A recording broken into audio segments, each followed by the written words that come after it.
پھر آخر کیسے پتہ چلے بھئی کہاں ہے وہ لیلۃ القدر؟ تو ایسا ہوا کہ شروع میں جبکہ رسول کریم سرور دو عالم صلی اللہ علیہ وسلم نے متعین طور سے نہیں بتایا تھا، تو بہت سے صحابہ کرام کو مختلف خواب آئے،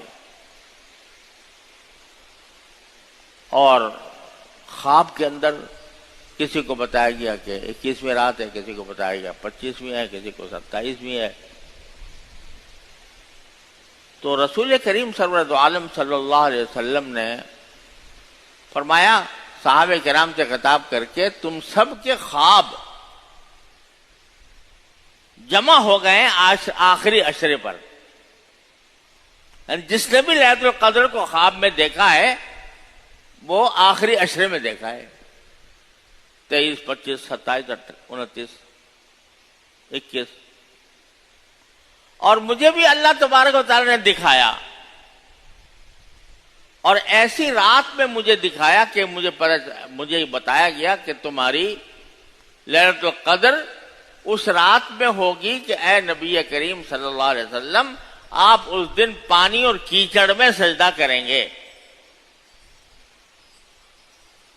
یعنی یہ علامت بتائی گئی کہ شب قدر اس رات آئے گی جس رات میں بارش ہوگی اور مسجد نبوی کے اندر پانی جمع ہوگا، اور آپ جب سجدہ فرمائیں گے تو پانی اور کیچڑ میں سجدہ کریں۔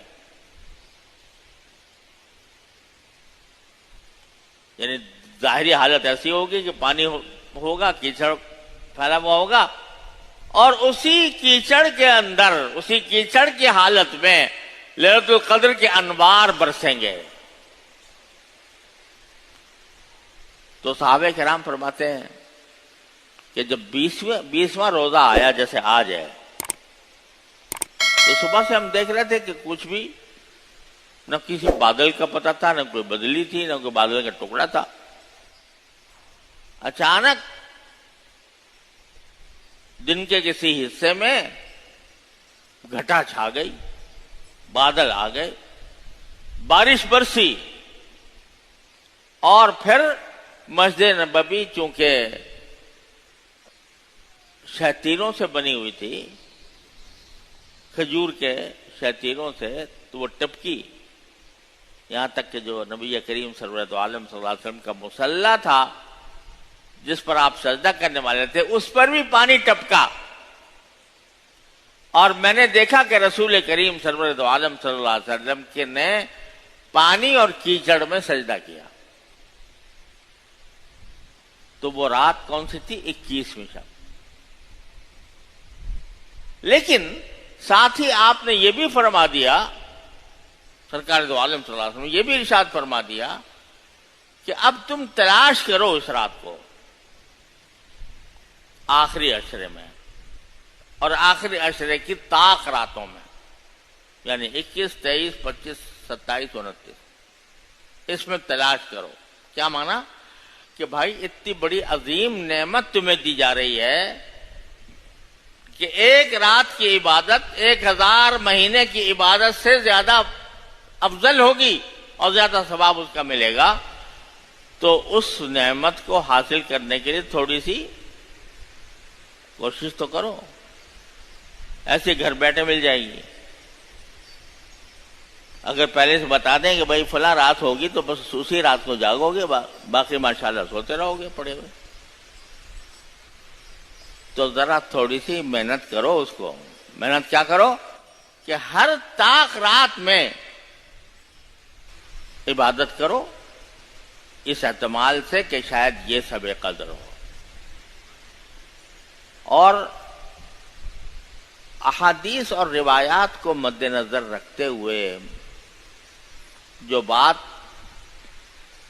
علماء نے راجح قرار دی ہے وہ یہ ہے کہ یہ رات بدلتی رہتی ہے۔ کسی سال 21ویں شب میں آ گئی، کسی میں 23 میں آ گئی، کسی میں 25 میں آ گئی، کسی میں 27 میں آ گئی، کسی میں 29 میں آ گئی۔ کسی سال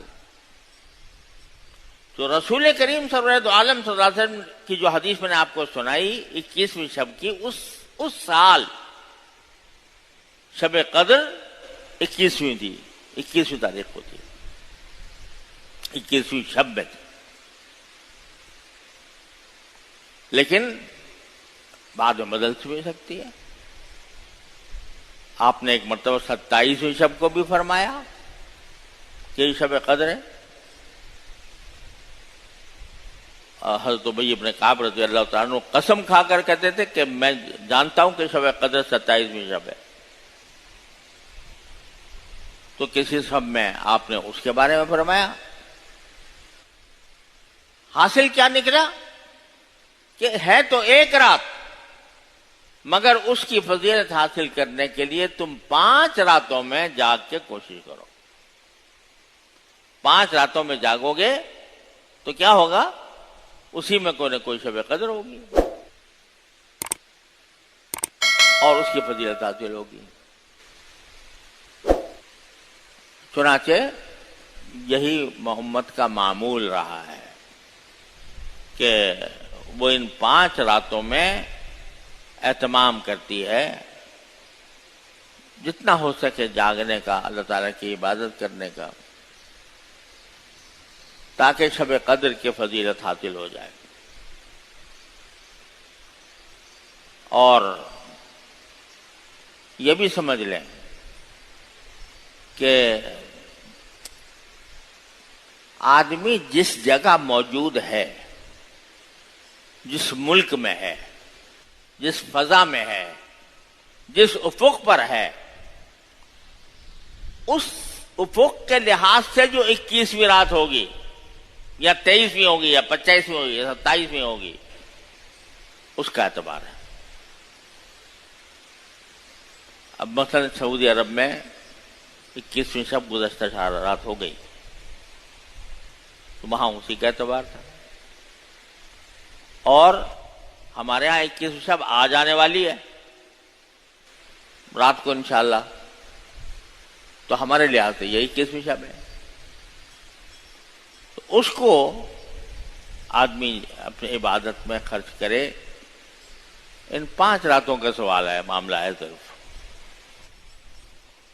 اللہ میں 10 راتیں بھی نہیں کہیں، یہ کہتے ہیں 10 میں تلاش کرو۔ آخری عشرہ ہے، رمضان کا عطر ہے، سارا 10 کی 10 راتیں جاگ کر اللہ کی عبادت کرو تو تمہیں شب قدر مل جائے گی۔ یہ بھی نہیں کہا، اس کو بھی آدھا کر دیا، 5 راتوں، اور اس کے لیے ایک عظیم سنت اللہ تعالی نے مقرر فرما دی، اعتکاف کی،